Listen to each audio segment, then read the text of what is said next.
আসসালামু আলাইকুম। আপনারা সকলে কেমন আছেন? আশা করি নিশ্চয়ই ভালো আছেন। আমরা একটা বিষয় নিয়ে আলোচনা করতে চাচ্ছি, যেটা আমরা প্রায়শই ভুল করি এবং বিভিন্ন পত্রপত্রিকায় লেখাগুলো দেখি। তাহলে আমরা এই সমস্যাটা আমরা সমাধান করব। যেমন অজ্ঞাত লাশ উদ্ধার এবং অজ্ঞাত পরিচয় ব্যক্তির লাশ উদ্ধার, কোনটা সঠিক হবে?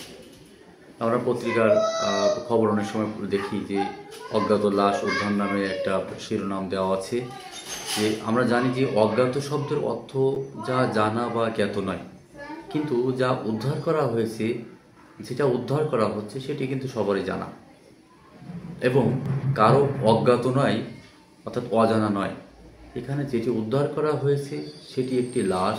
এক্ষেত্রে লাশটি কিন্তু অজ্ঞাত নয়। লাশটি সম্পর্কে, লাশটি দেখেছে, সকলে জানছে, কিন্তু আসলে লাশটি যে কার বা কোন ব্যক্তি সেটি কিন্তু আমাদের অজ্ঞাত, সেটা জানা নাই। অতএব আমরা লিখতে পারি যে অজ্ঞাত লাশ উদ্ধারের পরিবর্তে আমরা লিখব অজ্ঞাত পরিচয় ব্যক্তির লাশ উদ্ধার।